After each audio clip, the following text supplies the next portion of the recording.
All right, and we are back here on another Tuesday night under the lights here on Couch Coach Live. What's going on, fellas?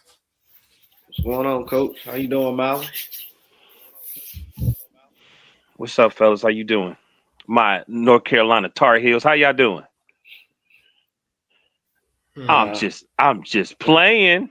I'm just playing. No, I'm just had, playing for real. had better days, but we doing good over here. I've been I know, bragging on right? you guys, Yeah. man. I've been really bragging on you guys, based upon it was really busy, I'm saying this week, out there throwing this Red Bull out and I was talking about how you went to the Big East championship and how X was doing his thing. You know what I mean? So I was like, yeah, they experts. You know what I'm saying? They have great opinions in this world of podcastery. You know what I mean? Man, But how yeah, was your man. weekend? It's Well, man, weekend was good. Went by fast, but weekend was good. Did y'all get your rest? yeah, it was just relaxing. Yeah, I rest. I got my That's good rest. say. Yeah, I was out. Yeah, I felt refreshed after this weekend for real. Just being able to, just have a good night's sleep for a while. Yeah, for sure. Yeah, man. That's congratulations, guys. Yeah. But Yeah, man. So we got a great show lined up for you tonight. So we'll talk about the weekend that was in the NCAA tournament. We'll talk about the elephant in the room as far as should Hubert Davis be fired as a coach at the University of North Carolina. Our guy JSN set the wide receiver market, and man, he set it set it ablaze. We'll talk about that, and then I think we're going to give you a forewarning of we might have NFL games for a fourth night. So we'll talk about that on the show as well. So without further ado, we'll go in and we'll talk about our NCAA tournament takeaways. Just some takeaways from the weekend's action. What did you see? What's your overall thoughts on obviously the play-in, the round of 64, and then the round of 32, and now we're down to 16 teams going to the Sweet 16 in about 48 hours from now. Just one of your overall thoughts on the weekend that was in the NCAA tournament. I'm gonna go with you first, X. What you got? I'm starting off the playing games during the week. It to me it set the bar for what was to come for the rest of the week and the weekend. They and then Thursday and Friday, like we spoke off mic, though it's like those Thursday and Friday games set the bar for what's to come. Because you have a handful of games on Thursday and Friday since it's like considered the opening day for March Madness, and to me, every game lived up to the hype. Um, of course, you had your blowouts here and there, but just seeing teams like Siena push Duke to the limit. That's one example.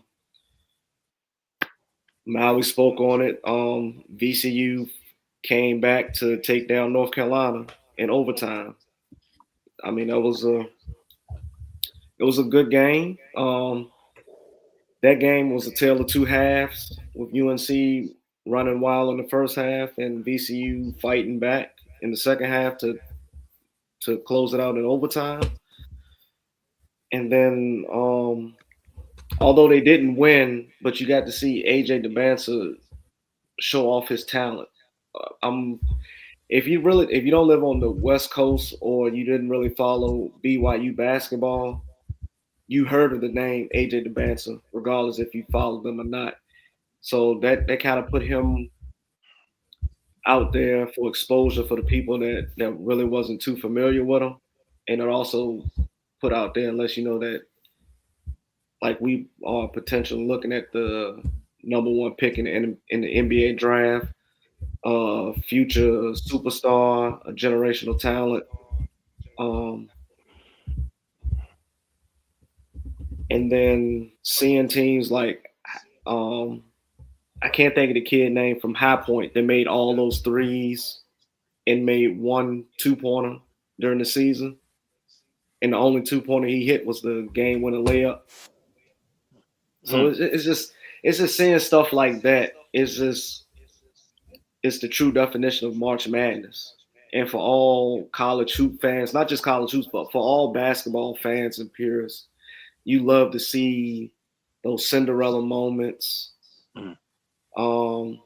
Of course, you're gonna see the Giants take down the smaller teams, but just to see the fight that these smaller teams have against the other guy against those teams is just it's fun to watch. It's good basketball.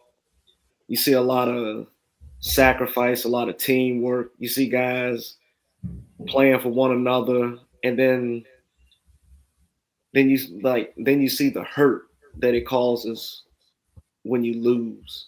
You see the tears, the frustration on the sidelines.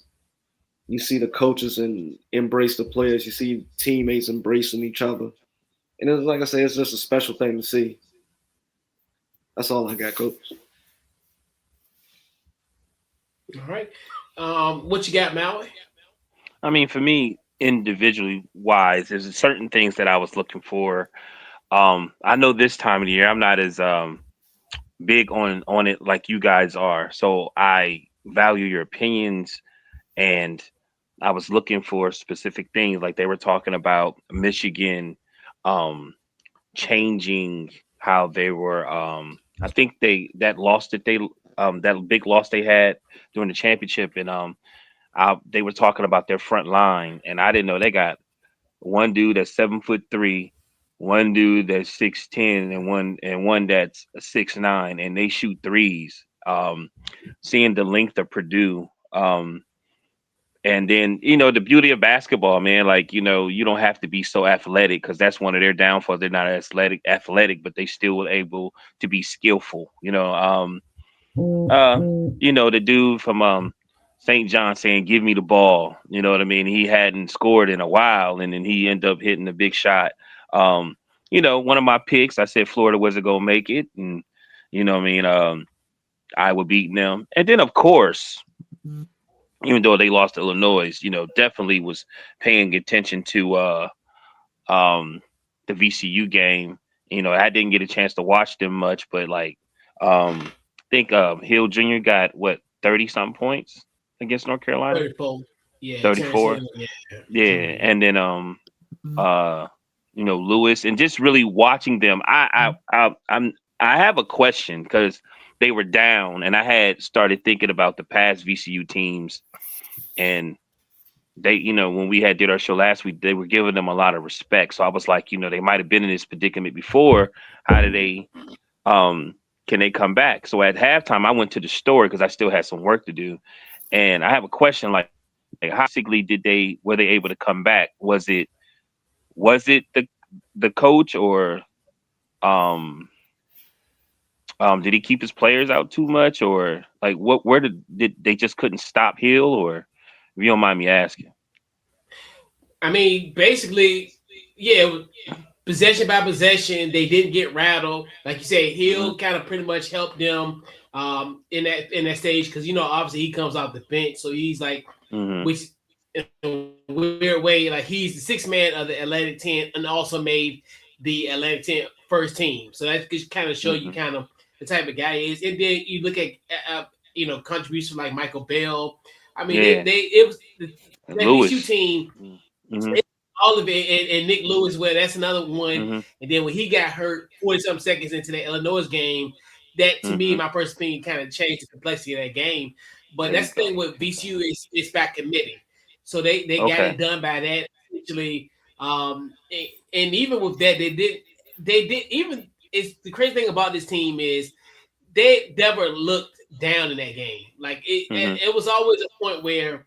But they've kind of been down that before. So it's kind of like one of those things where it's like they've had situations where they've been down before and come back. So it's kind of one of those where it's just, and that's one of the reasons I hated this game because I knew, especially without Caleb Wilson, this could be an evenly matched game. So that was the thing that really scared me about it, and I didn't like it, which we got some breaking news, which we'll talk about it momentarily. But so any other takeaways from from the weekend? Cups, Cups 36 points. And that's about it. I have one of the takeaways I got from this, but I'll ask in the next segment. All right. And I'll be very quick with this because we do have some breaking news. We're gonna tease that, but I'm gonna give you about a minute or two. I talk about my takeaways. Yeah, we got some breaking news. So give me 2 minutes and we'll talk about it. All right. It's simple. It's funny. It feels like we're partying like it's 1999. We got Iowa and St. John's making it to the Sweet 16 for the first time since 1999. St. John's is weird. They won a game that I think they were going to win. Obviously, if you would have said a St. John's team that shot 36% from the field, would I think they would have won? Absolutely not. I always figured they had to shoot a higher percentage, get off to a hard start, which they did get up to a hard start. The other thing too, and like I even said in the when they play UConn, it's all about the turnovers. If St. John's can get turnovers, they can win games. And then always the usual suspects in the Sweet 16.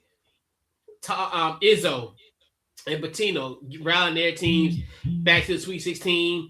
And the fun thing about it, all in the same East bracket. So go figure how that all works out. And it's just a weird time in college basketball.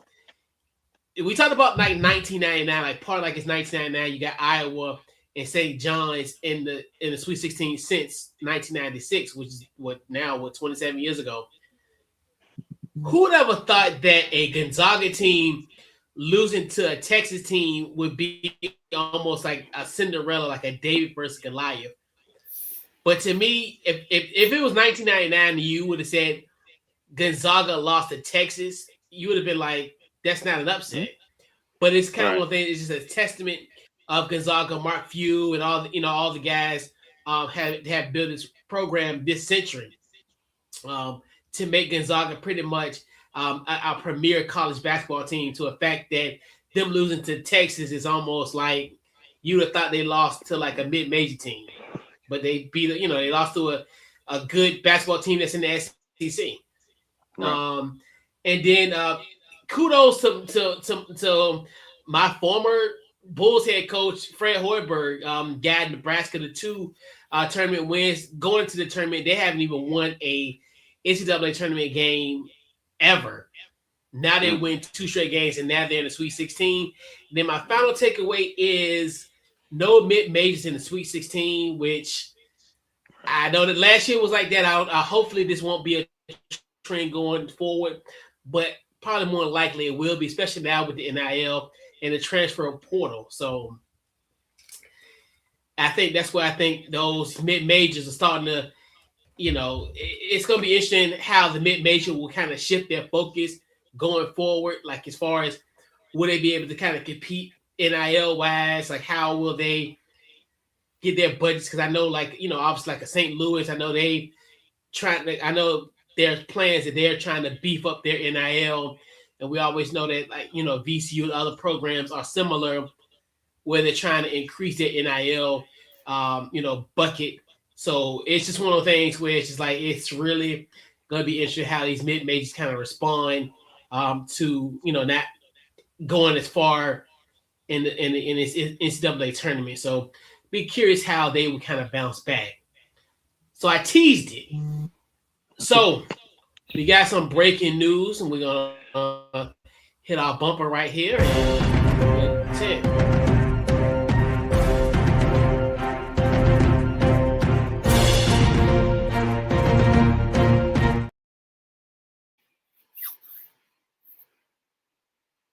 So, as I mentioned early in the program, we have some breaking news. Hubert Davis. It's funny, we talked about this in pre-production that we were going to discuss him potentially being fired from UNC, but Hubert Davis will not return. North Carolina men's head coach Hubert Davis will not return next year. Sources told ESPN, bringing a conclusion to the tumultuous week after Tar Heels' stunning loss to VCU in the first round of the men's NCAA tournament. Davis informed the team of his departure on Tuesday night, sources says. His exit looms large over a historic program. So, and that's from our guy Pete Thamel. Pretty much, it's a done deal that Hubert Davis will not be the coach of the University of North Carolina. Whew. X. Your thoughts? To be totally honest, I'm not surprised. You heard rumblings of it. And I feel like it was time for a change. It's time for a new voice, time for some new leadership in the locker room for the Tar Heels. In my opinion, I feel like since their run in, was it 22 when they made it to the national championship game against Kansas, in my opinion, I feel like they haven't really capitalized off of that. Although they did make it to the Sweet 16 a couple years after that. But if you think about it, after that run to the national championship, everybody decided to come back for that last hoorah, that last run. They were polled preseason number one to only not make the tournament. So, I mean, that wasn't a good look. And then, like I said, they made it to the Sweet 16. And then after that, it's been pretty much first round exits. 2 years in a row, they lost to Duke. No, take that back. Last season, they lost to Duke in the semifinals of the ACC tournament. And then this year, they lost to Clemson in the semifinals. No. They lost to Clemson in the quarterfinals. So they didn't even make the semifinals this year. So, like I said, if you follow Carolina basketball throughout the years, you know they're considered a blue blood. They're considered one of those teams it's either national championship or bust. And here lately, you haven't really felt that confident about the Tar Heels, especially when it came to recruiting, although they did land Caleb Wilson for this season. But outside of him, what we had, Ian Jackson, he transferred out. We had Elliot. Yep, we had Elliot Cadeau. He transferred out. Well, we had Cadeau for 2 seasons. Then he transferred out, and he's at Michigan, and he's flourishing with the Wolverines. So I don't get it. Maybe it's his coaching staff can't develop players or what, but Caleb Wilson is an anomaly. I'm saying the word wrong, but Caleb Wilson is different because his skill set is on a different level. He's already NBA ready. But going back to Hubert Davis, he finishes with a 125 and 54 record with the Tar Heels, which is not bad. But if you think about the guys that came before him, like the main two, Dean Smith, Roy Williams, um, multiple national titles, handful of ACC championships, um, Final Four runs, national championship runs in the tournament. You really didn't see them take a lot of one and done um, losses in the tournament, like day one loss. But for Hubert, that's back to back years of that. And I feel like North Carolina as a whole, as far as alumni, felt like it's time to move on. They need a new voice in the locker room, and it's time to think outside the box and go get someone from the outside, someone that really doesn't have any ties to North Carolina, just just to bring a freshness back to North Carolina. Maybe go out and do what Duke does and get those one and done players. Go out there and bring some of them in so you can get North Carolina back to prominence. Like it's kind of hard being a Tar Heel fan and watching the product that they put out on the court, especially in those games against the Dukes, um, who else? The Virginias, the Kentuckys, and teams like that they normally will face throughout the season, and especially you watching them play in the ACC tournament, and it's like this team doesn't even resemble what we used to seeing out here. We're used to seeing winning culture, championships. That I think that's the main thing when we talk about North Carolina is the championships, not just the ACC title, but it's the national championships. They are a 6-time NCAA champion, and you don't feel any confident about them securing the 7th one anytime soon. Like I said, hopefully they bring in someone from the outside that can bring a fresh new look, fresh voice, and change the culture. Get us back to where we need to be at the top of our game, at the top of the NCAA, and regain the crown. Yeah. What you got, Mel? Your thoughts? I went on the street today and was asking questions. There's a lot of people felt like he shouldn't have been fired. And, in my brain all day, I was thinking like, I feel like you got coaches that understands the system of this player's coming here so he can make it to the league. Then you have some coaches that say, hey, I want to help this young person become an extraordinary citizen, man, or blah, blah. I think Hubert Davis was that guy. I think now with social media and things of that nature, you have to have a certain, especially being North Carolina, you have to have a certain type of coach. You know what I mean? Like, you understand what I'm saying? Like when I saw Hubert talking, like to me, even though he played 6 players, with you have your star player being hurt, I still feel like you need to coach. Like you put everything on them, and to me, you kind of like in some type of way put them in bad positions. Like I think their center played 40 minutes, almost the whole second half. Now I'm just saying in general, I feel like it should have been a game plan or something that you should have added somebody else in there that should have been able to still helped them win because they had the league a really, really good lead at the halftime. At halftime, you know what I mean? I just don't understand that sometimes. I feel like it's college, and I feel like why did you recruit these players and if you're not going to play them? Am I wrong for that?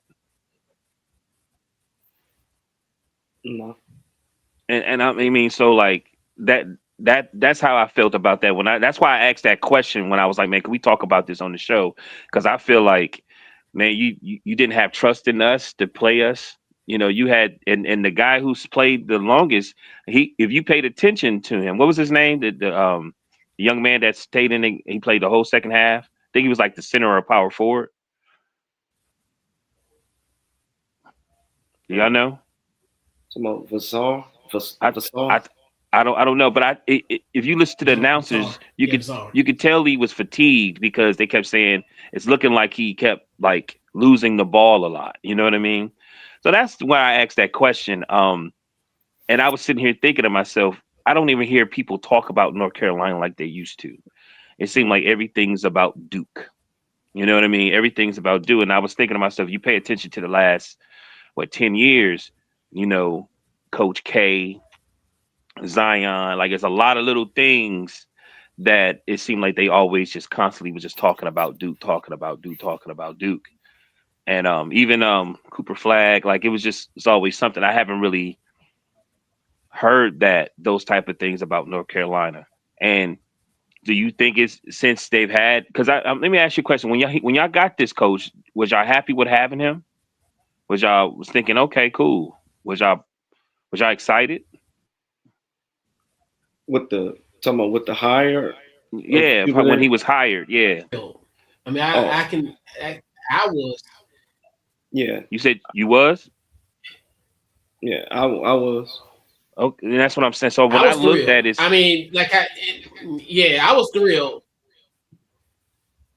Okay. See, and I'm respect that because y'all fans, and I understand having having somebody like that. So I'm gonna take, but that's my only thing. It just seemed. Then I heard something today. They were saying he really didn't want the coaching job. He was being set up for another job, but he took it.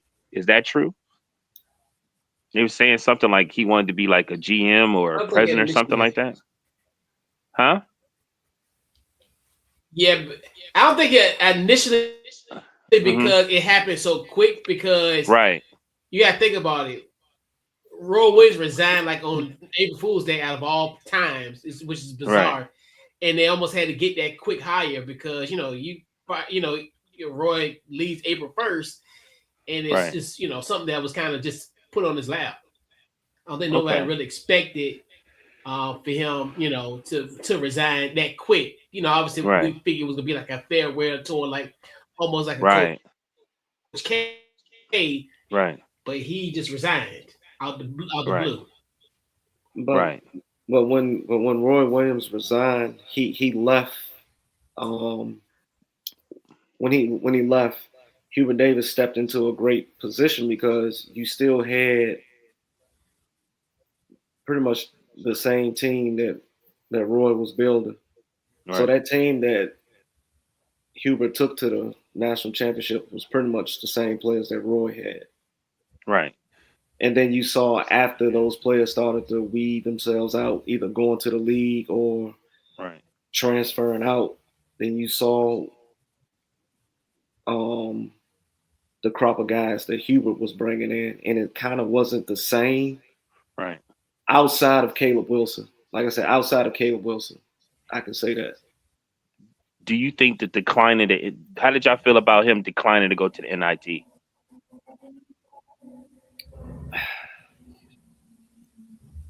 I mean, I took no issue with it. I mean, I felt like it was a pride thing, especially starting off as preseason, especially being number like one, I said, ranked preseason number one. You go from that falling all the way to the NIT. I guess I felt like it was like a pride thing, so I didn't really have any issues with it. Mm-hmm.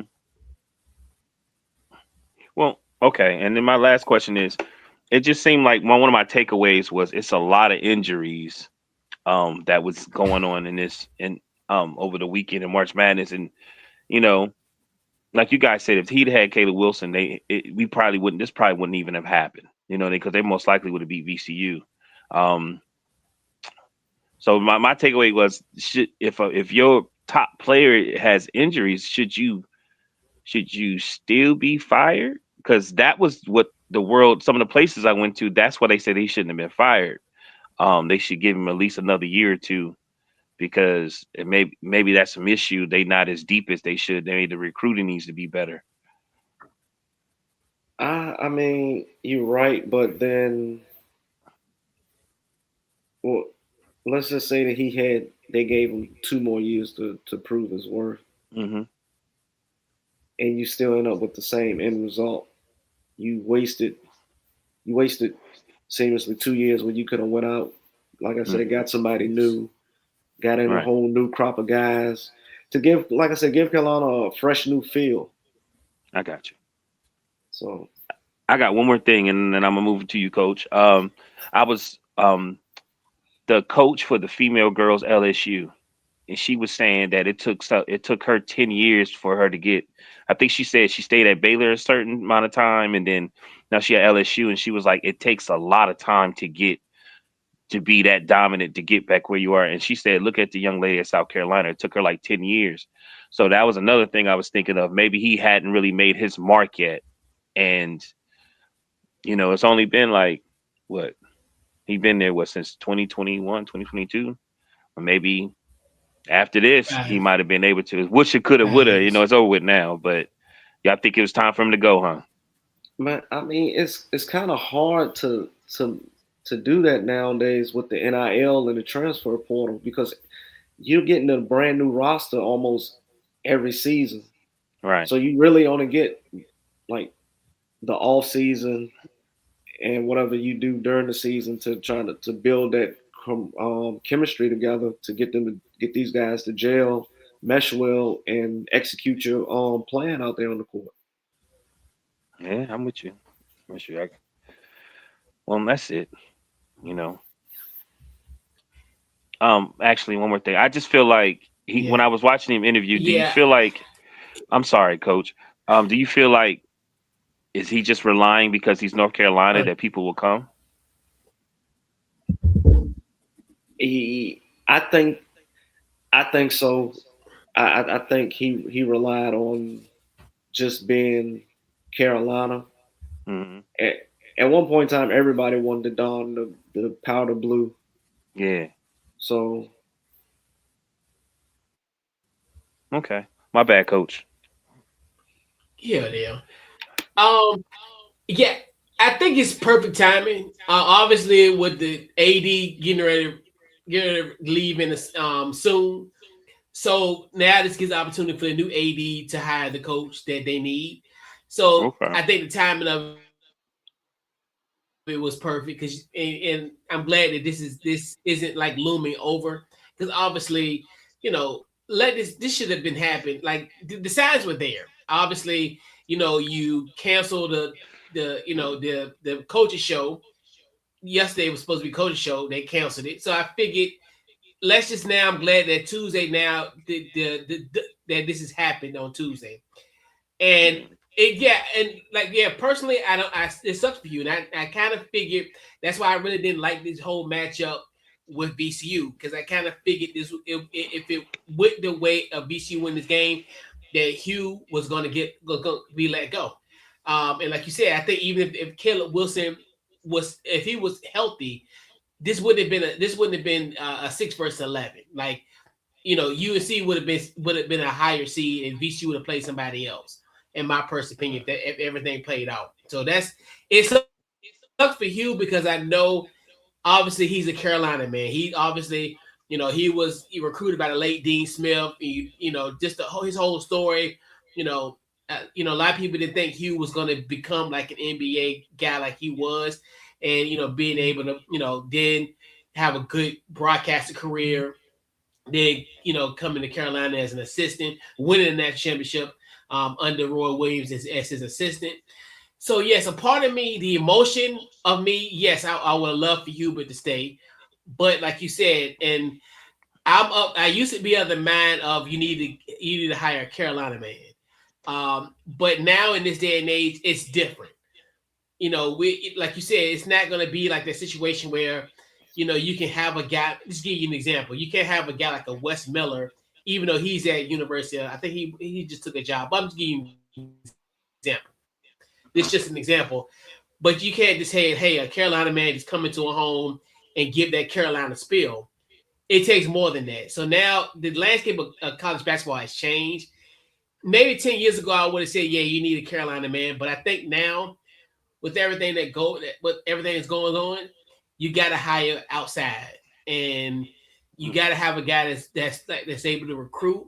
You got a great general manager, and so it's one of the things where, yeah, things are gonna have to change, and that's one thing too where it's almost like I wouldn't necessarily say they're a mom and pop type of organization, but similar, where it's like you said, that mystique used to be the ones that you just come into somebody's home and yeah, it's Carolina, but it's different now. You now in the NIL days, the transfer portal, and it's a year by year thing. Like it used to be where, yes, you got a few years to kind of get this program together. But now it's totally different. Like you said, you got a team in your backyard who could potentially do their thing, and then you look at like all the teams that have changed. We talked about like the Dukes of the world, even NC State, even though they lost in the play-in, but they're around. UVA is around. They had a new coach, and all that. So you look at this. There's a lot of changes in the ACC and also in college basketball. So I definitely think that Carolina did the right move. It sucked for Hugh. Um, my heart aches for this, but my brain tells me it was time. Granted, yes, as you talked about the record, was it 124 wins, and 54 losses. That's great. That's impressive. But it's Carolina. Carolina has a standard, and that's one thing too where there's a standard in Carolina, like, and it has to be, and it has to be, taken. And the beauty thing about this, it's arguable. It's not arguably. It is the best job in college basketball at this point. So Carolina will have the pick of the litter of who they can bring in, and they just got to be smart about who they bring in, because this is the premier job in college basketball. This job does not open up that often. I mean, you think about it. I'm 42, almost 42. The only coaches I know is Dean Smith, Coach Guthrie, Matt Doherty, uh, Roy Williams, and Hugh.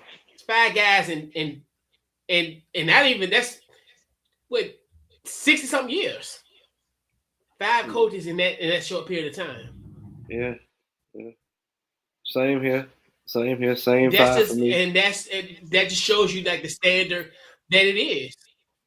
Yeah, and they're the only coaches I know, and that's the thing. You can't really say that around a lot of programs, and this is going to be a huge move for the new AD coming in, and I'm looking forward to who will be this next head coach. And like you said, I definitely think it's going to be an outside guy, which I'm looking forward to. I think that's another thing too, where you have to kind of be open to the possibilities of this job, and it will be a coveted job, and it can have a domino effect, because it could be one of these coaches that are coaching this weekend could be in play for this job.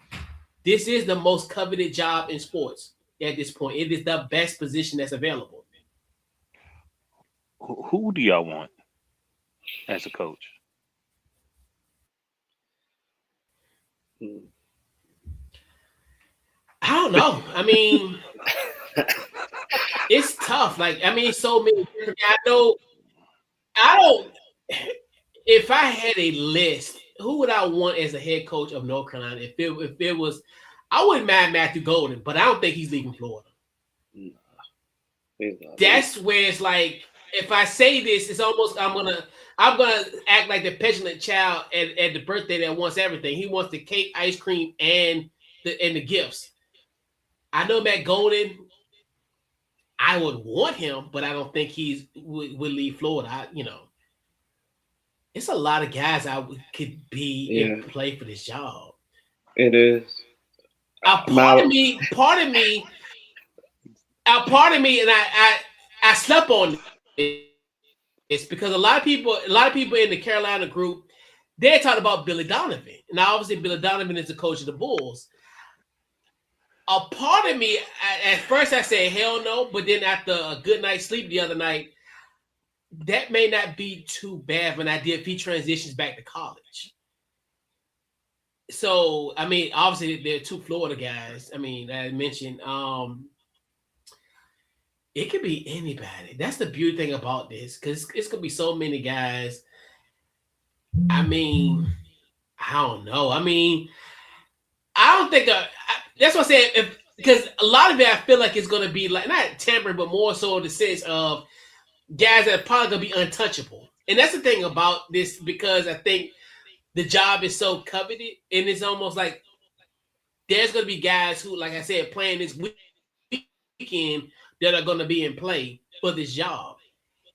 That's the beauty of it, but it's kind of like, wow, like it's gonna be you. We're gonna get the pick of the litter for sure. Like, but those are two I would see on the top of my head. It's probably Golden from Florida, and then maybe Billy Donovan, because I think he could get back into the college game.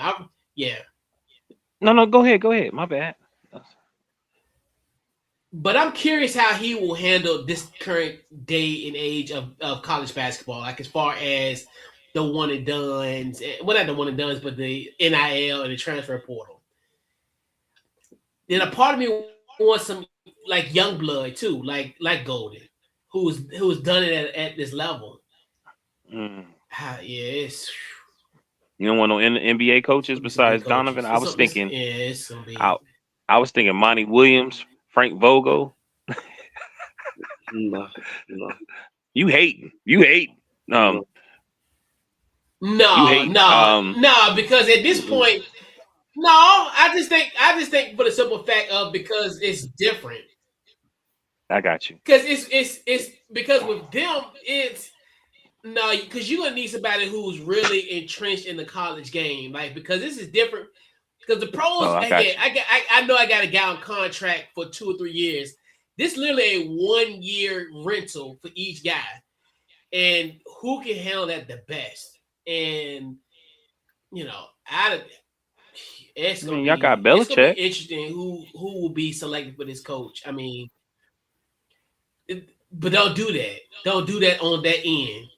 Because that's why I kind of thought about Billy Donovan doing this. It's almost similar to that. I'm like, well, I just want to see how Billy Donovan. I'm curious how he will handle this current day and age of players. But now you don't want to retread in this position.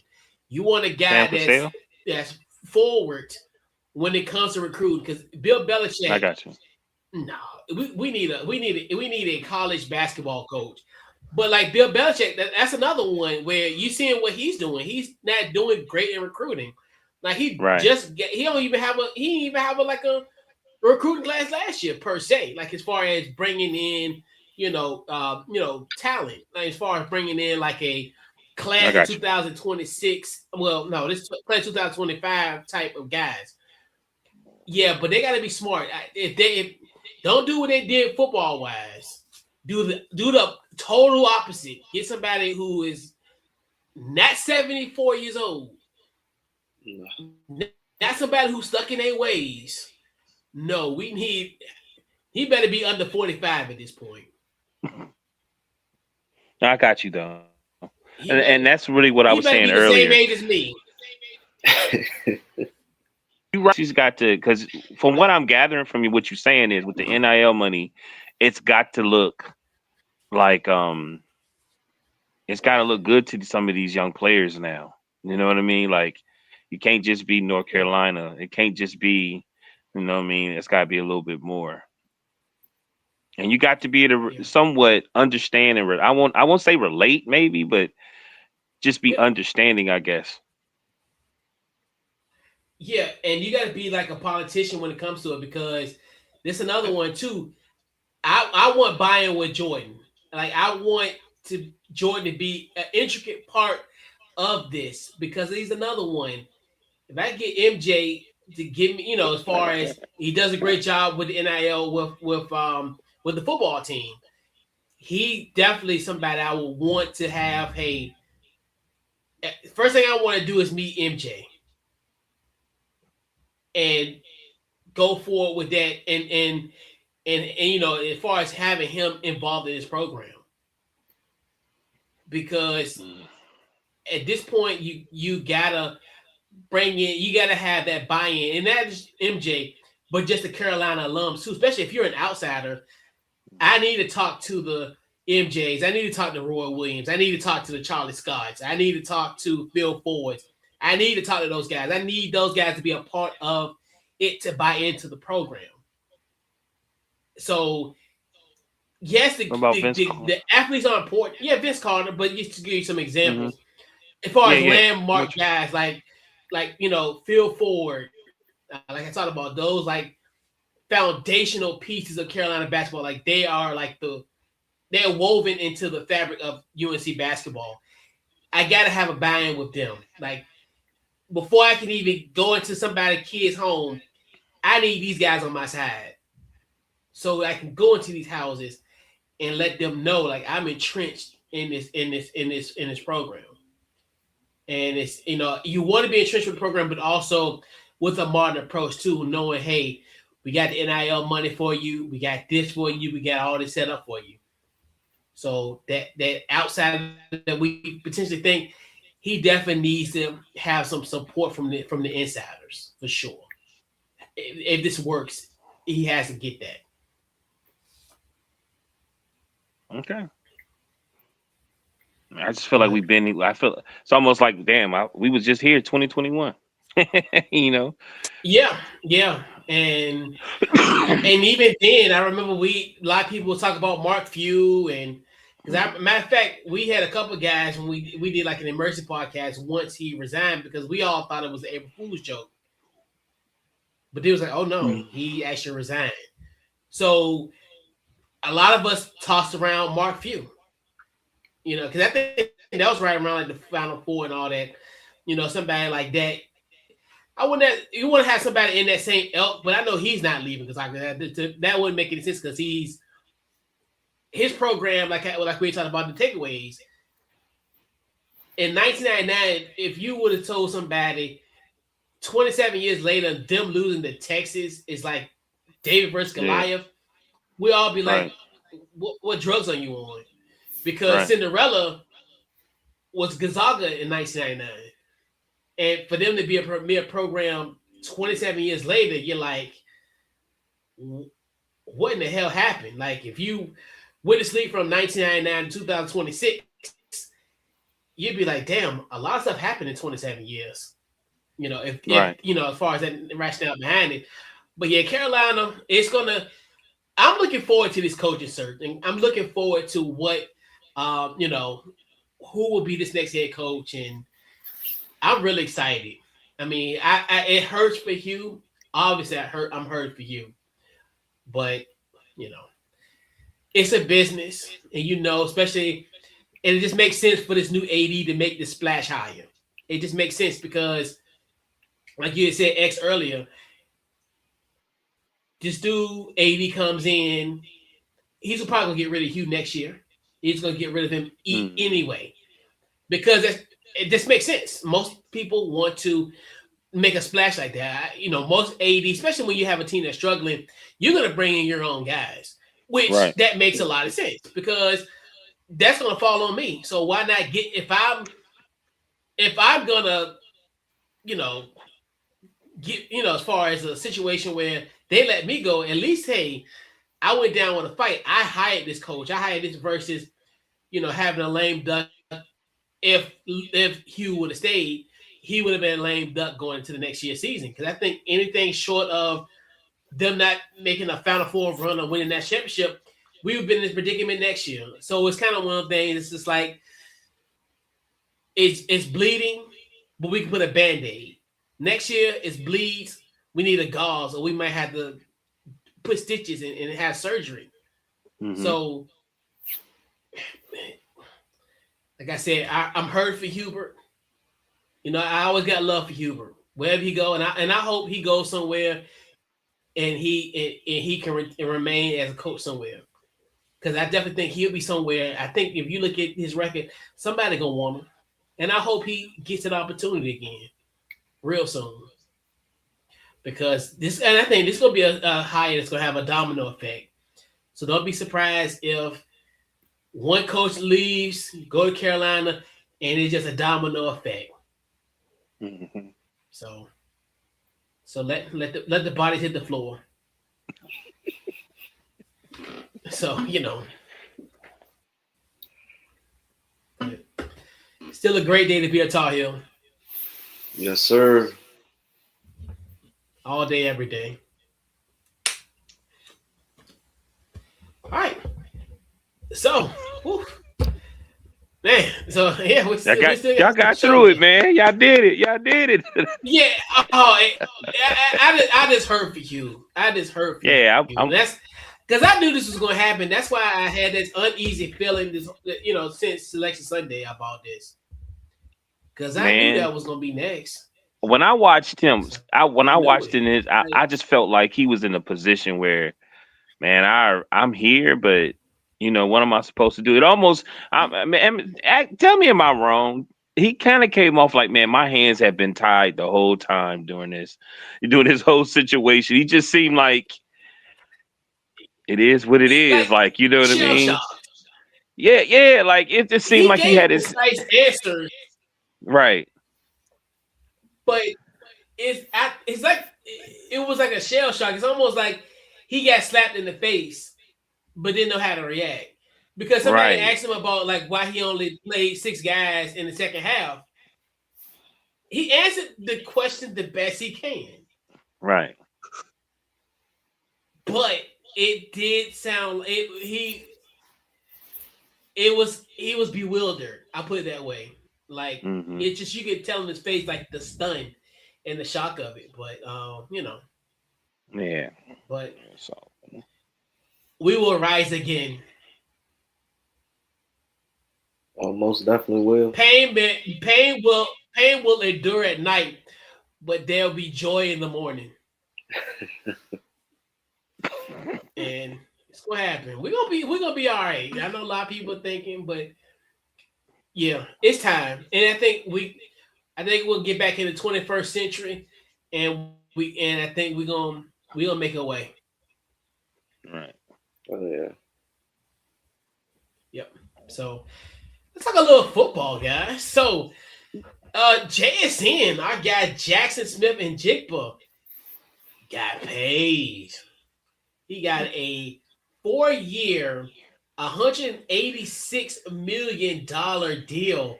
That's $42 million a year. 120 of it is guaranteed. He's the highest paid wide receiver in the NFL. And last year he had 119 receptions, 1,793 yards, and 10 touchdowns. Fellas, today's price is definitely not yesterday's price. Right. X, your thoughts on JSN getting paid? Oh man, I'm never against a player getting their money, especially coming off a year that he had. You just ran off the numbers, coach. Pretty much a career year across the board. Then you cap it off with a Super Bowl championship. You can't really.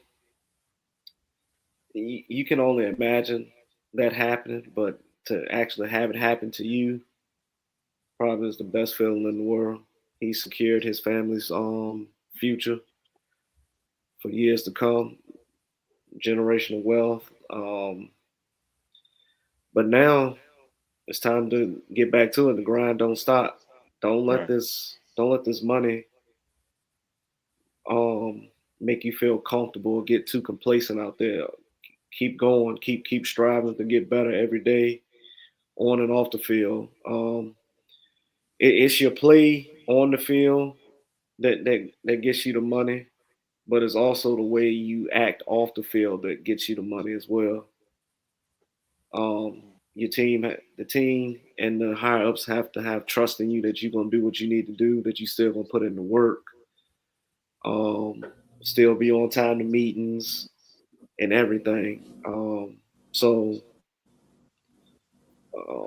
like I said, I'm happy he got his money. He reset the market. Um, I know I'm jumping ahead, but Coach, who's up next after JSN as far as receivers getting paid?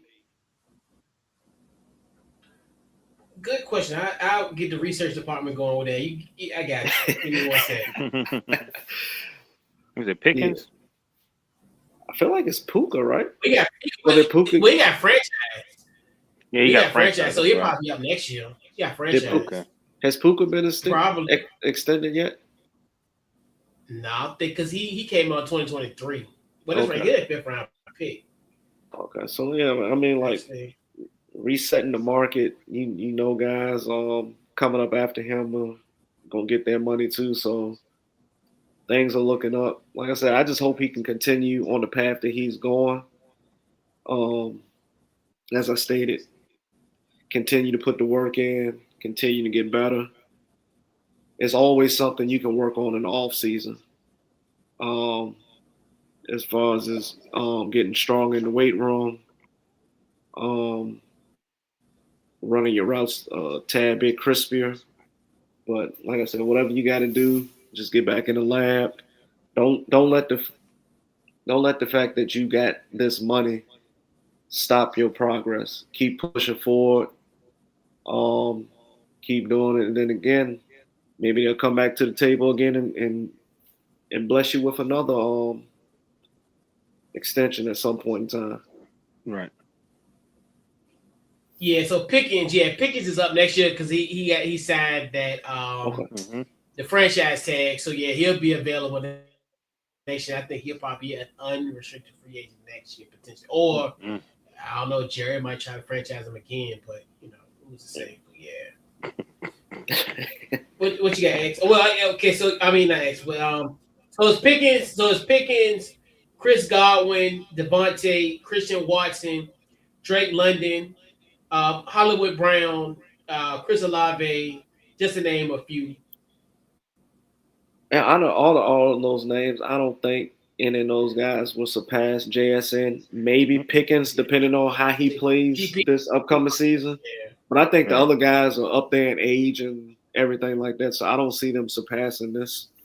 Like I Right. said, other than Pickens, because he has the age, he was franchised. So if he goes out there with a chip on his shoulder, but also they have to feature him in the offense because you know how it is when it's time for you to get paid. They kind of stop featuring Right. you and getting you the ball, so they try to diminish. And Right. so like I said, I just hope he can go out there and ball out, do what he need to Right. do, so he can get his money. Right. Keep that gravy And train rolling. and if you pay attention, a lot of those cowboys, when it's time for them to get their money, certain things happen. So I'm hoping mentally that he could be professional and get through it so he can get paid. Because they get paid, Yeah. but they name get dragged through the mud before they You actually get paid. you just got to put up with it. That's all it is. Yeah, like Um, so, and that's one thing about GP is that sometimes mentally he'll get lost. You know what I mean? So hopefully, so he can get through. I want him to get paid, and I definitely hope they use him better for the offense. I was looking up. I think this young man deserved this extension and deserves to be the highest paid. Like he's just nothing but success. 2023 when he was he had 628 yards receiving. 2024 100 receptions, 1100 yards, and like the coach already told you what he got left this past season, and then he won a Super Bowl. You know what I mean? It's like he's above behind him is Justin Jefferson at 35 million. CD Lamb is at 34, DK Metcalf at 33, and Garrett Wilson at 32. So when you look at a person, look at him being the highest, that's the bar. He deserves to be there. You know what I mean? That's really all I got. Like X put everything else. Everything is explanatory when you see his stats and his attributes. So congratulations. Yeah. And so I think Puka probably will get a deal in that neighborhood because he had Mm-hmm. a 4 year, $4 million deal for a 4 year deal that ends that ends as far as he's up for an extension. So they thinking that the Rams might do that later in the offseason. I guess more so that kind of a way to kind of finagle the numbers. But like Mm-hmm. this is another classic case of you better you better sign guys at the right time because the price will always go up if you sit and wait. You Mhm. sit and Like wait. Yep. everybody was on my ass last year. Oh, you shouldn't pay Terry. You shouldn't pay Terry, even though Terry probably wasn't going to get paid $40 million.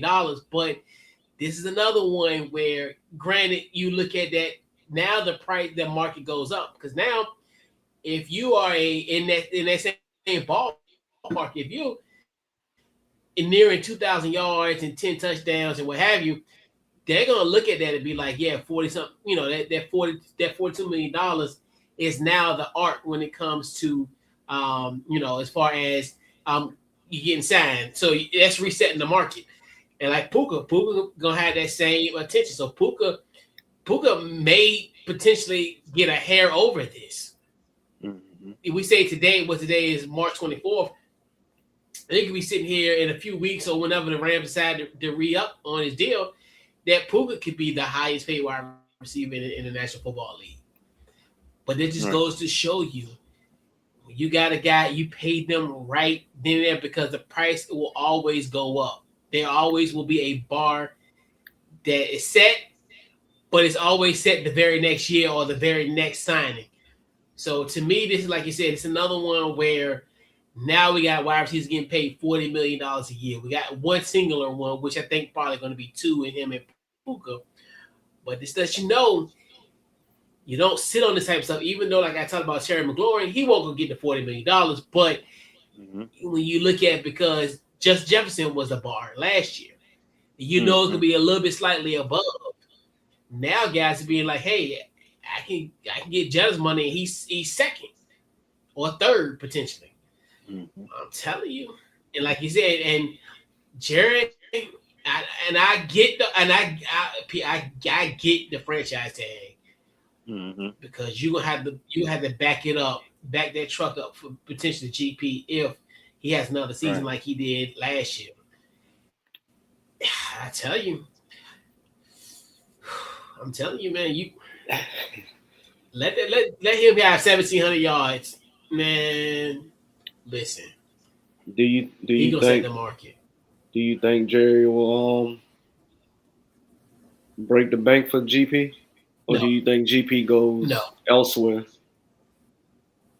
GP goes somewhere else. Yeah, Okay.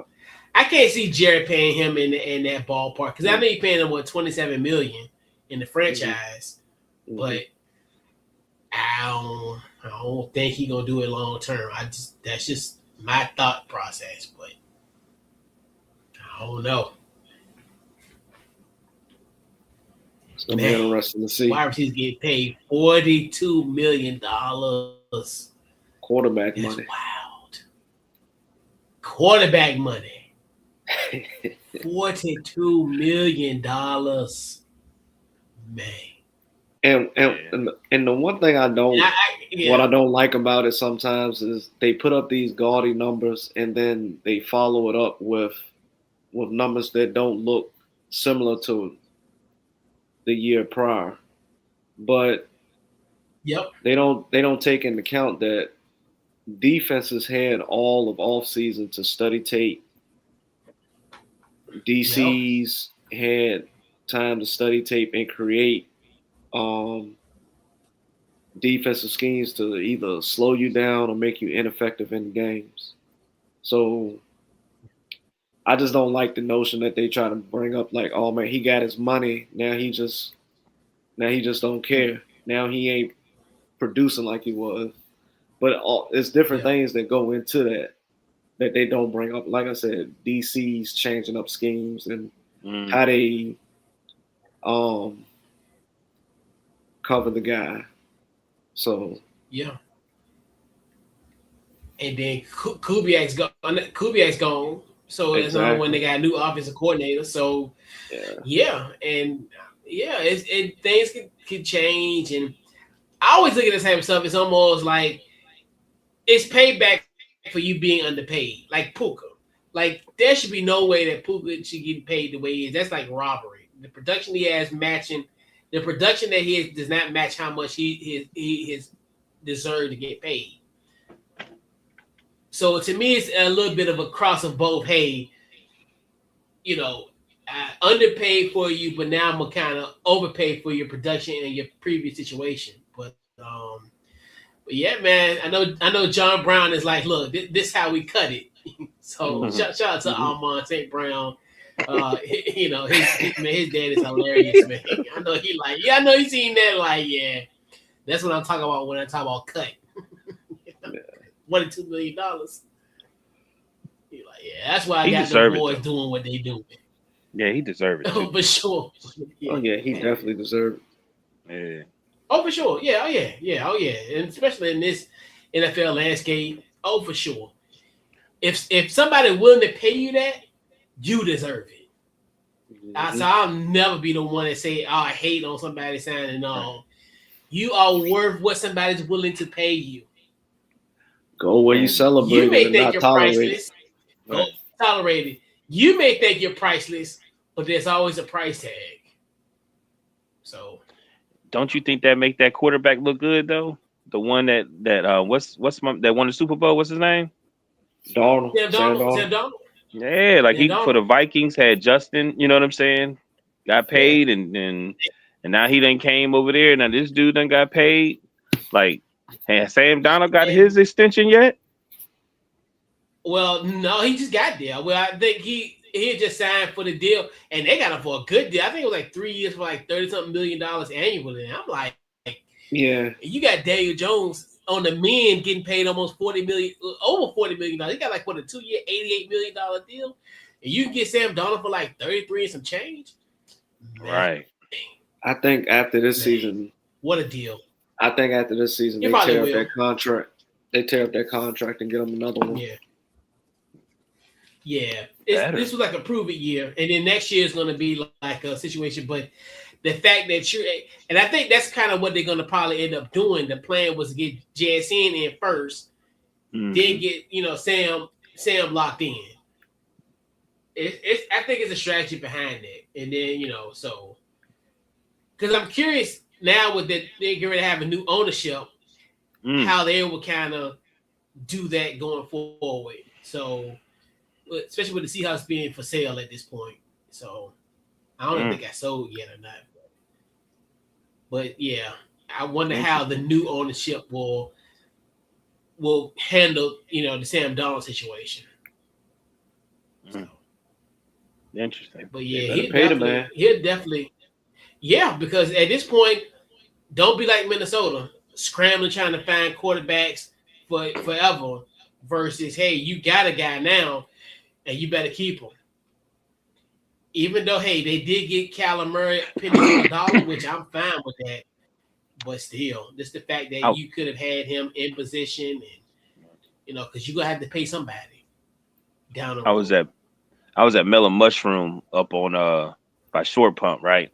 And Cook there, real nice guy, and we was asking questions like, why would Walker leave? And I wanted to ask her that. Why do y'all think Walker left and went to the Chiefs? Hey, he go where the money go. And then the thing about it is, why Seahawks didn't want to re-up on him. That was the question. That was the real question. It's a decision in my personal opinion. Because they gonna have Charbonnet. I mean, I think because he was out this year, so I think they got their running back. And Charbonnet got hurt. I got his name. Charbonnet got hurt early at the end of the season. In the season. Yeah, that's right. He got hurt like towards the end of the season. So they just look at it as a position that they don't really value. They could just get one, right. Almost like when people say, like Gucci said, this is not what I said. This is what Gucci man said. Like girls are like buses. Everyone will come every 15 minutes. One will come every 15 minutes. And I think they look at the running back position like that. So I think that's what I said. That's exactly what I said to him. I said he brought up Sean Alexander, Yeah. and he was like, well, how Sean Alexander kind of was good for them. It just seemed like they just let him go. You ain't hear nothing else about him after he left. Where did he go after that? Yeah, that was his name, Sean Alexander, right? Washington, Yeah, right? he had a cup of coffee with us. Yeah, he had a cup of coffee. But I think after that, I don't, because he came to us, I knew it and was coming. Cause then he I knew it was. because he had went to us, and then he went to he went somewhere funky like Green Bay or somewhere. He went somewhere crazy after us. I forgot where. How much did y'all pay I know him? he had went to Washington. Probably, I don't think next to nothing at that point, because at that time, Okay. I don't think they signed him to a. Because I think he was pretty much at the end of his career when he came to us. He was already kind of like, Okay. at that point. But yeah, man. But yeah, I think the Seattle just realized, hey, and then you look at this how the draft is, they could probably get another running back, and so. Even like you said, it's crazy, but that's just the market. But no, I feel like if they would have signed Kenneth Walker to a new deal, then I don't think they get this JSN deal done. Yep. Word. So you gotta. That's more important. Yeah, you gotta. Make the sacrifice. Yep, and then probably get a running back cheaper. You get a guy in the draft. They could probably still have that same type of impact. Because you can pay him for a few $1 million. Because this draft is going to be full of running backs, like good running backs. Yeah. So you'll be you're going to be able to find one or two for sure. Mm. Oh yeah. Okay. Yep. But y'all basically answered what we said though. Y'all answered exactly what we said. We was like, man, they don't really, trip off of running backs like that. You know what I mean? I think if you're, I think that's just what it is. I think if you're a special type of running back, like Bijan Robinson, like Bijan, Saquon, Gibbs is up next to get a significant deal. I feel like I'm missing somebody. Christian McCaffrey. If you got a running back like that, then you hold on to them and you pay them. But I'm not throwing any shade towards Kenneth Walker or anything like that, or any other running backs I didn't name. But if you're not at that level, not looked at as that elite running back, then like owners and GMs feel like they can just find another one in the draft, because the shelf life of a running back is 3-4 years. 3 years, yeah, pretty much 3 years, because they run you to death. I mean, between 150 to almost 300 carries. Yeah. I mean, you already had 1,000 carries in the league potentially. You're almost damaged goods after like 4 years. Because you definitely, like, if you're pretty much a bell cow back in college, you're getting 1,000 yards. I mean, not 1,000 yards, but 1,000 carries for your college career. Then you tack that on to how many times you carried the ball in high school. That's maybe another 1,000. Then you tack on what you potentially gonna carry in the NFL for your first 3-4 years, which is another 1,000. So you got 1,000, a total of 3,000 carry. Yeah, so that tread on them tires go quick. Right. Yeah. That'd be ball tires. It'd be running on ball tires in the snow. That's why a lot of those guys want to get that money and secure their future. Yeah. That's why running backs fight so hard to one, stay healthy, stay on the field, but also get that money. Yep. Got to. For sure. But yeah, so I don't know. I think with us, I don't necessarily think we not break news, but we kind of think about things in more of a futuristic type of manner. Hmm. I know when we talked about, I remember maybe a few years ago we had talked about when not Amazon, but Peacock was going to do an exclusive playoff game, and that we knew that essentially that was going to be kind of the future of streaming. This was before like Amazon Prime came into play. I think they were just in its infancy, but we kind of figured like they were going to do more of that type of far streaming. Then obviously that lends itself to Netflix, and then now Amazon Prime actually has a Amazon Prime playoff game as well. So talk about JSN. So a guy who probably will be in this game. It's going to be so the start of the NFL season will be on September the 9th. And you're like, okay, September the 9th, Thursday? No. A Wednesday night game. And the reason of the Wednesday night game is this is a move to accommodate the 49ers versus the Rams, where they'll be playing in Melbourne, Australia. So we'll have a game on Wednesday night. Seattle, not sure who they'll play yet. We'll know in May. The Rams versus the 49ers on Thursday. We'll have the Brazil game on that Friday as well. And then on top of the Sunday night, Monday night, and all those games. So, fellas, in this new iteration of Wednesday night football, do you think what's your thoughts on the Wednesday night football, the dynamic itself, and then B, do you think this is going to be something that we will have in the future? If as far as will it just be like opening week, or do you see essentially having a weekly Wednesday night football matchup? I'm gonna go with you first. Ask your thoughts. Oh man, Wednesday night football just sounds weird to me. But I understand why they're doing it with the Melbourne, right? Playing in Australia. Yeah, Australia. Yeah. Mm-hmm. I understand that, but still, though, I hopefully this is just a one-off and it's not a continuance throughout the season, because at some point, do you feel like they're just oversaturating the fans with too much football? Like really, is there a such thing as too much football during the week? We have our Thursday night game, and then you have your Sunday games, your Sunday night game, and your Monday night game.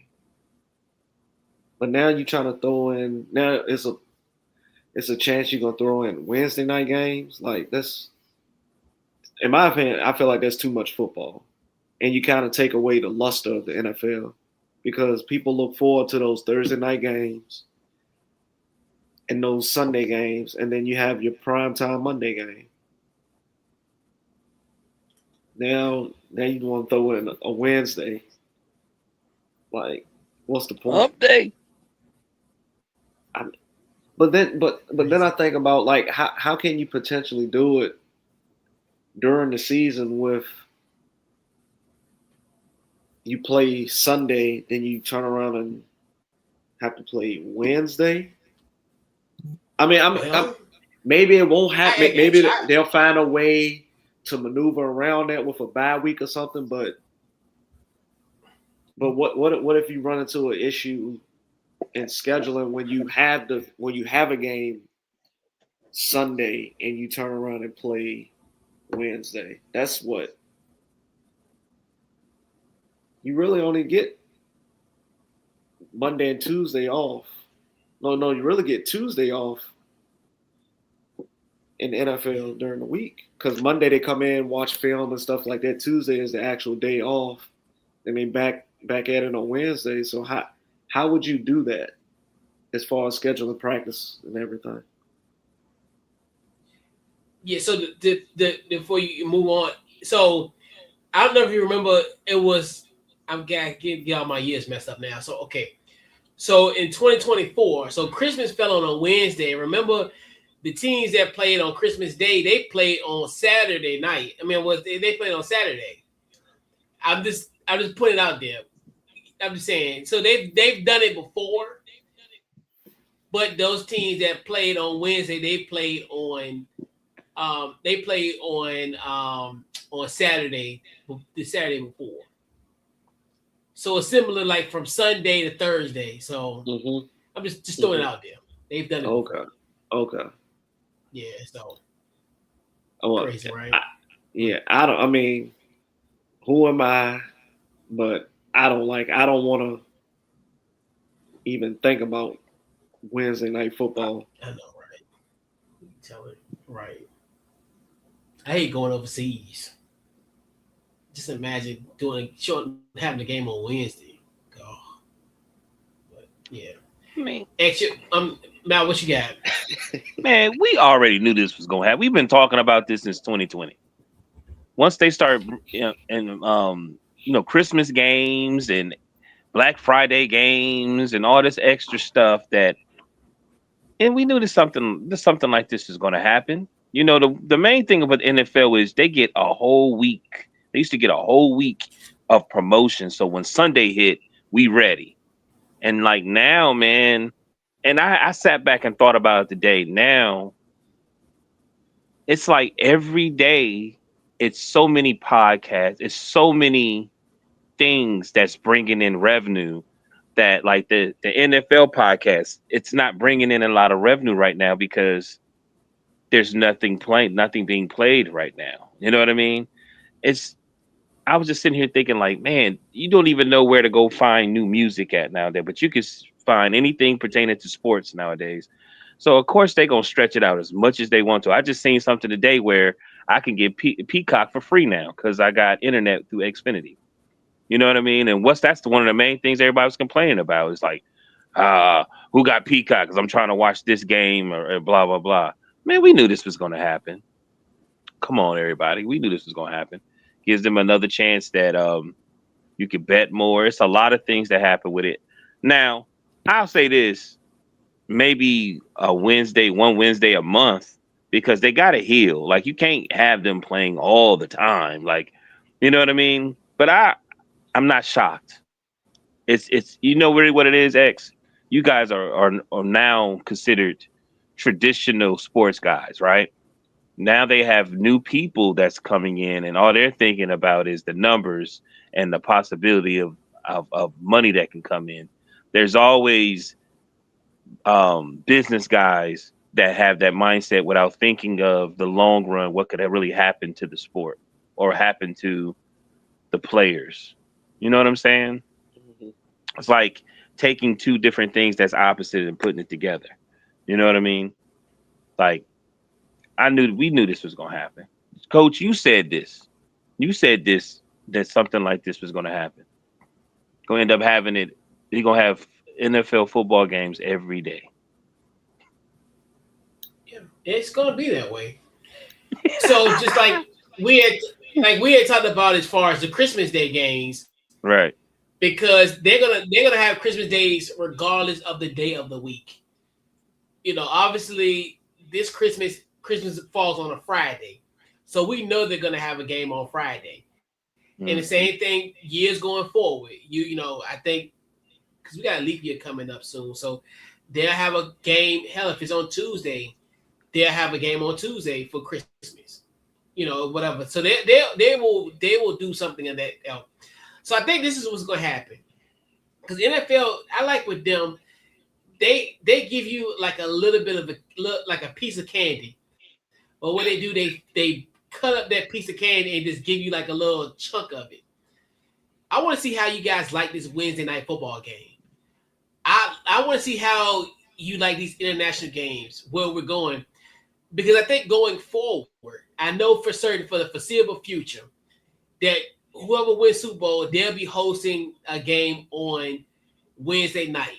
So I think at least week one, we will have a Wednesday night football game forever now. I think that's going to happen for the rest of rest of the NFL life. Because of the simple fact of now you have these international games, because now the Australia game is going to probably be that Thursday every year.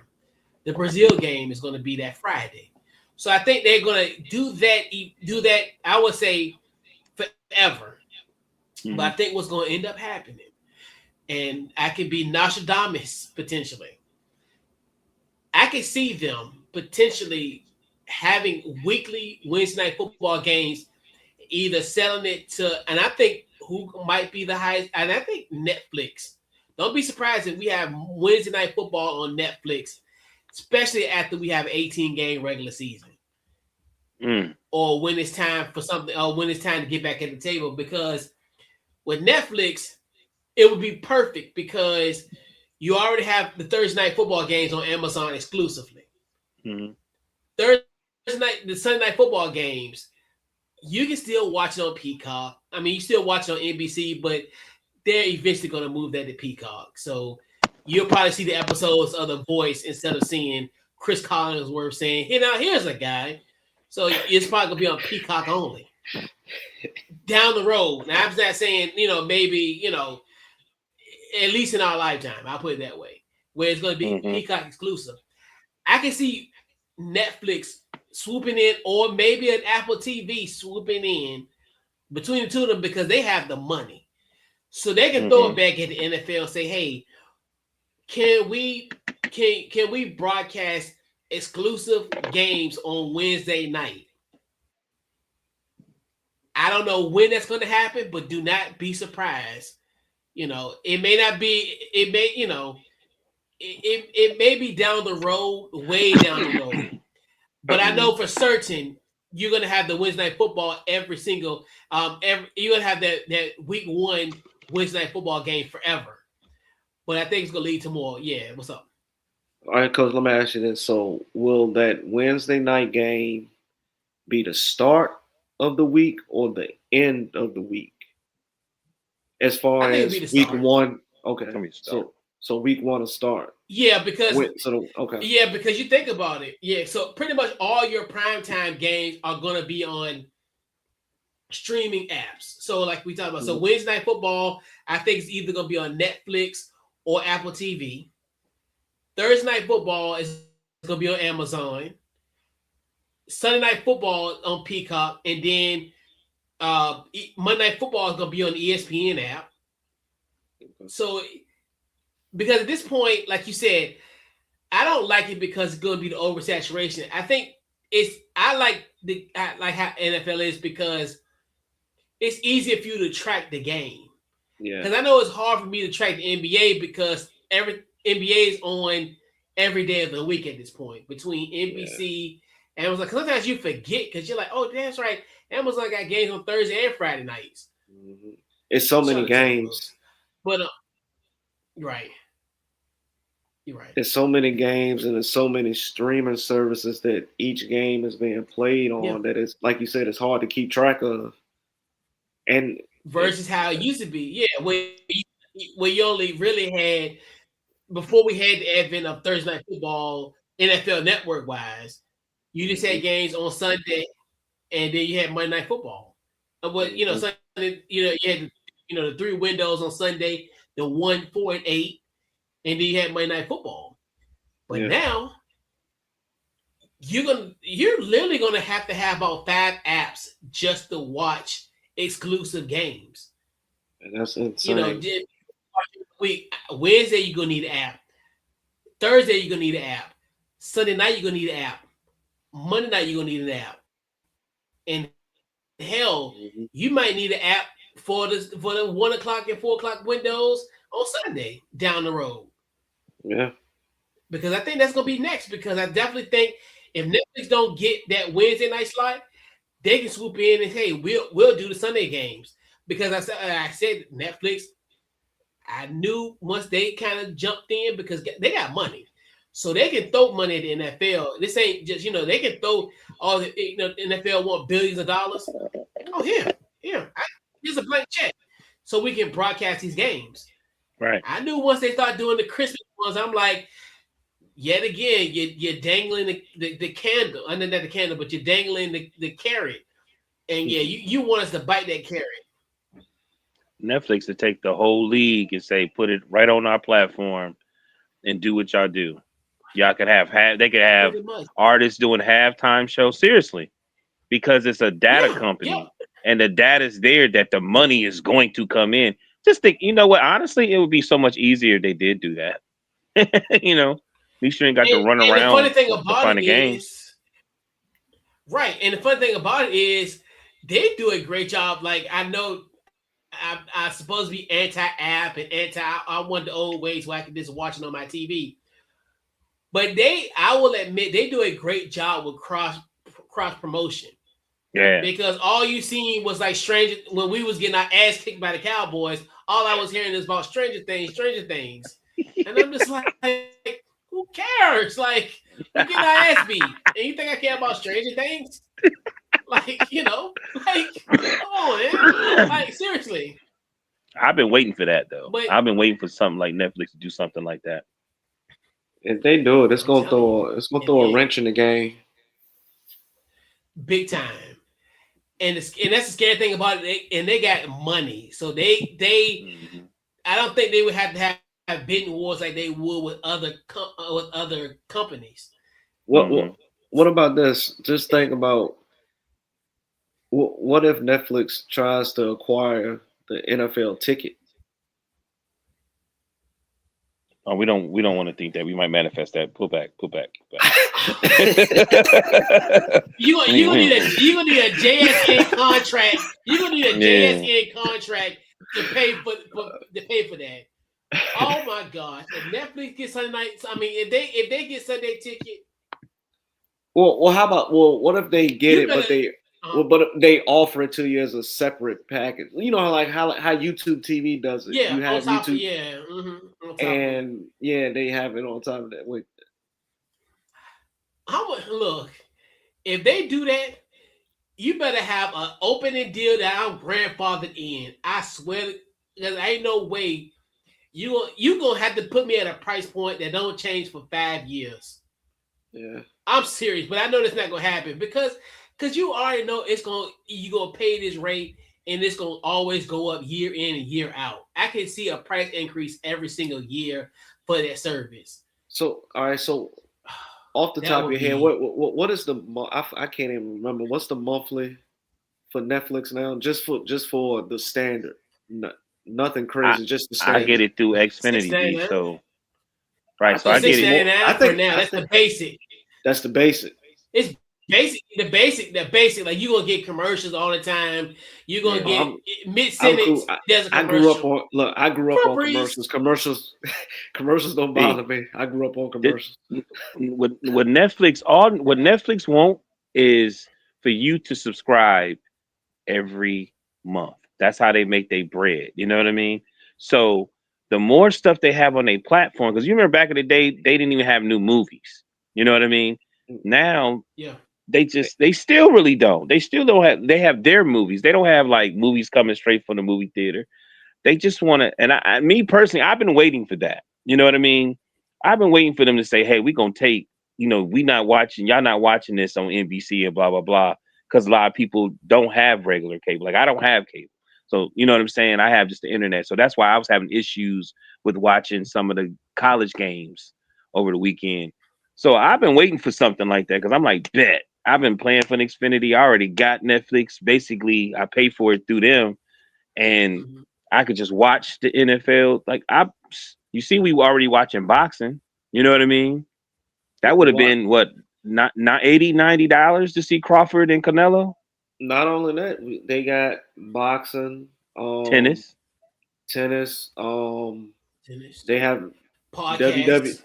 WWE. It's like so their Netflix is growing their live sports portfolio. So that's what I'm saying. That's why I threw out the idea of them maybe acquiring the NFL ticket because, like you said, they have the money to do it. Yeah, that's why. Like I said, if it either gonna be that exclusive Wednesday night or that window, that Sunday window, that 1 o'clock, 4 o'clock window. Either or, they're gonna do one of the other. Oh hell, might be both. Now, all right. So if they do that, will we be able to watch any 1 o'clock or 4 o'clock game, or we have to watch the ones that's like in our region? You know how, right? In our region, we get if all Pittsburgh and Washington games. Yeah, I think if you have Sunday ticket, you can watch it anywhere. So like if you are like you're in Richmond, you can watch the Detroit Lions without fail. That's So that's how Sunday ticket works. But but I was speaking on. I was throwing it out there. What I was thinking about. What if Netflix didn't get the Sunday ticket? They just had the, like you said, the 1 o'clock and 4 o'clock games. I think it would be just like you could watch the games that you want. That's how I feel like.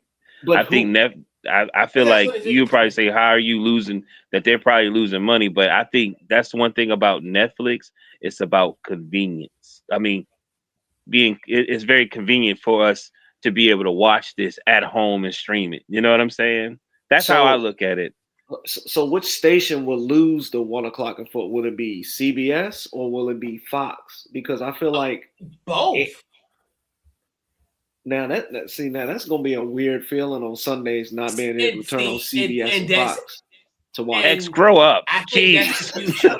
No, but that's the thing I don't like either. Like, I mean, because like you said, how this is all gonna happen, and that's why I think it's either going to be that window or going to be just an exclusive night, and that scares me. Like as a consumer, but like you said, because like you said, you at least get the teams that's in your area.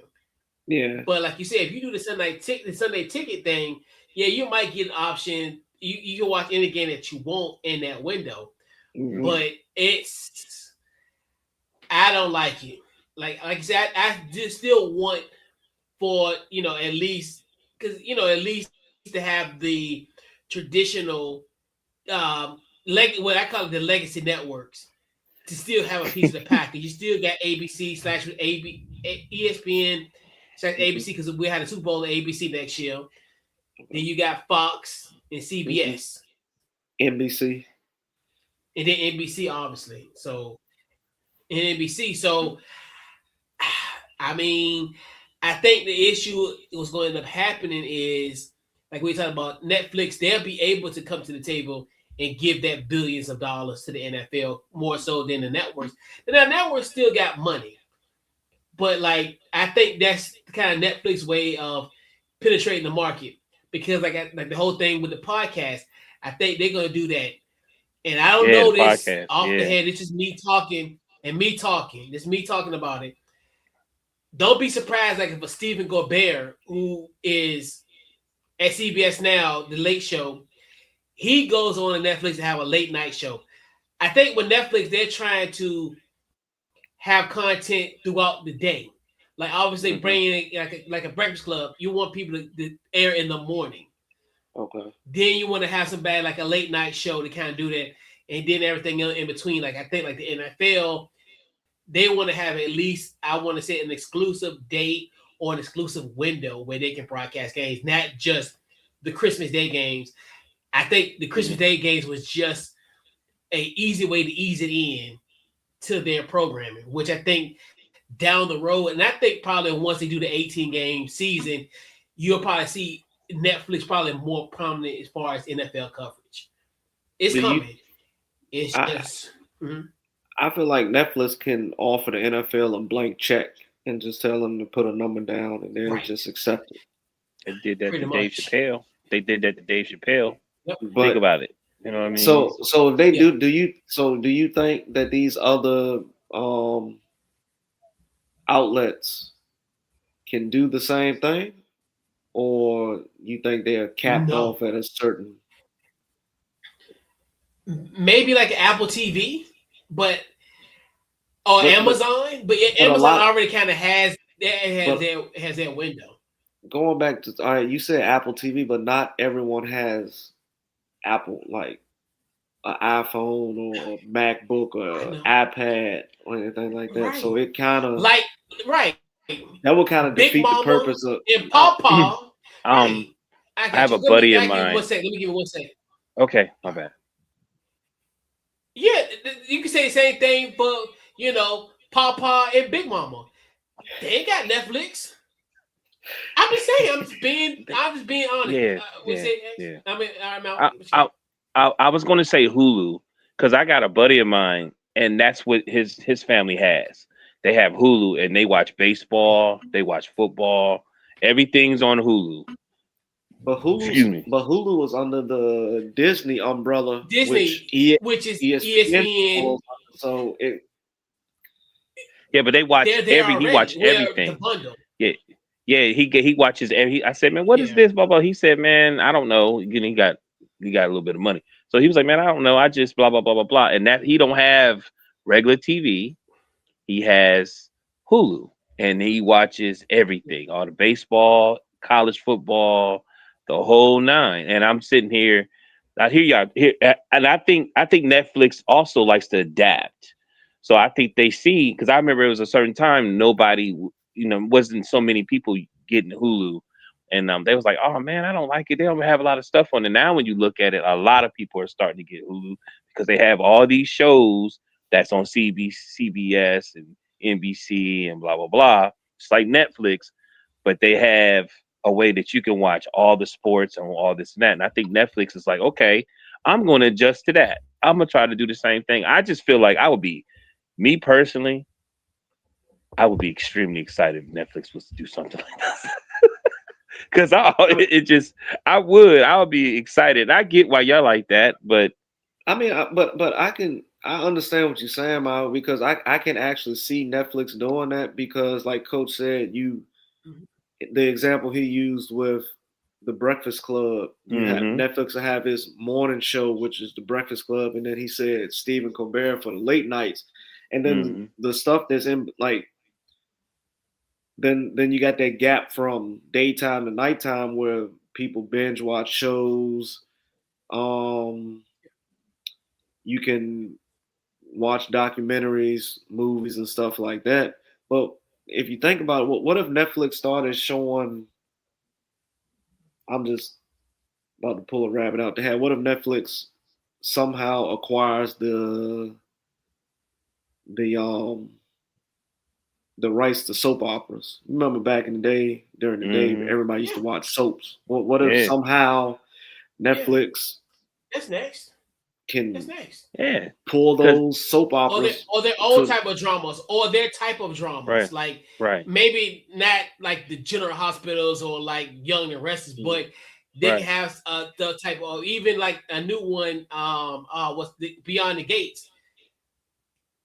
They can have something similar to that, where somebody comes in and have it and kind of take over that daytime slot, or it's kind of one of the things like the blockbuster theory, like, hey, you bring Young and the Restless over here, you bring Bold and Beauty over here, but if you don't, then we'll create our own thing, and then you get surpassed, almost like the blockbuster theory, where, hey, we give you an opportunity to bring your content here, but if you don't ignore us like Blockbuster did, we can wipe you out. But honestly, I think they'll just buy the catalog and just put it on there. Put it on right. That's like that. They look at it like that's their content.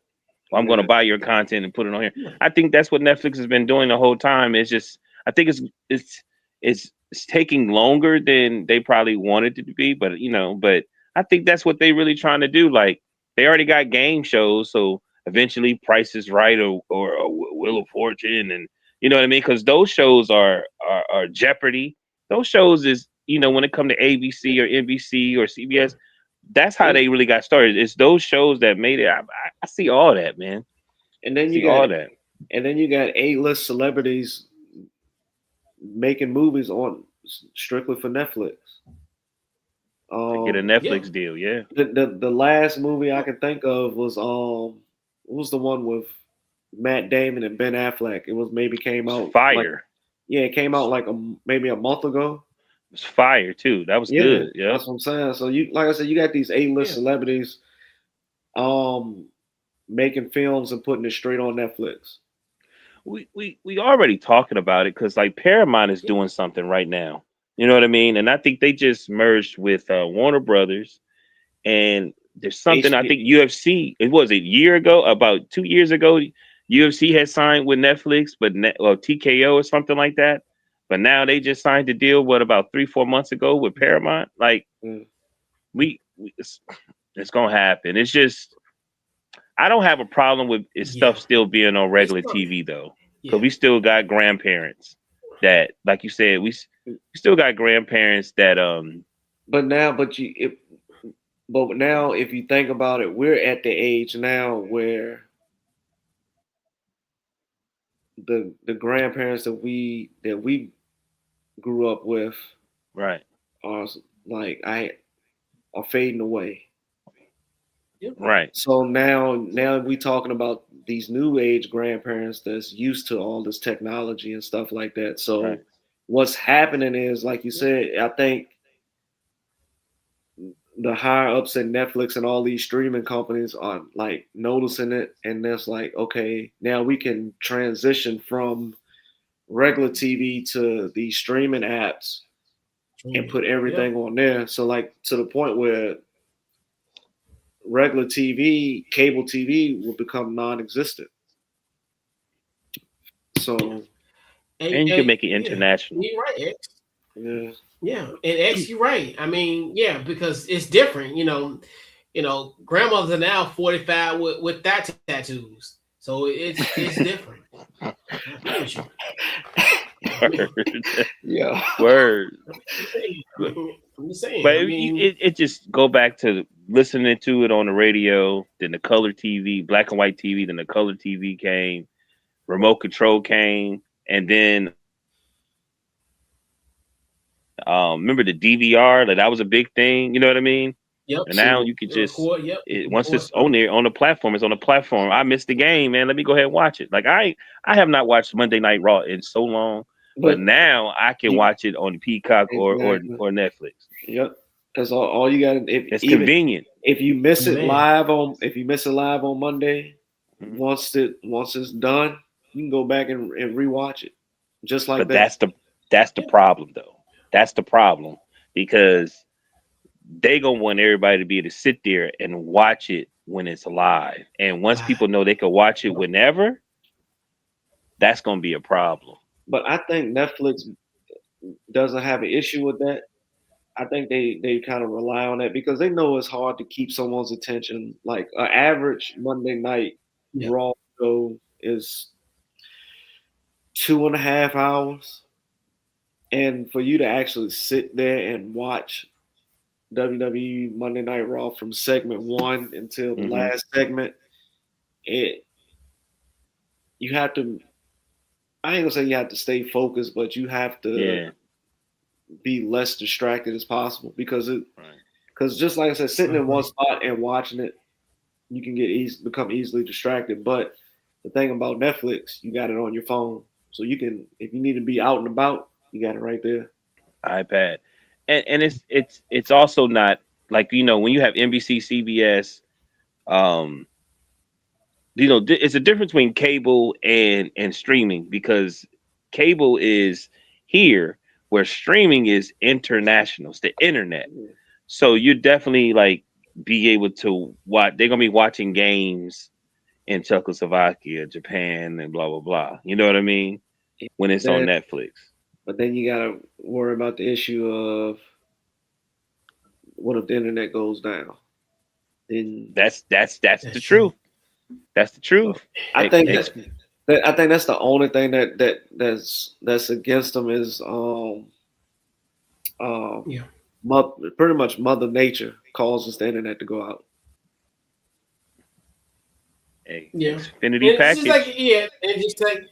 That's just like if the lights go out, still you wouldn't be able to on TV as well too. So I get that statement as well, but I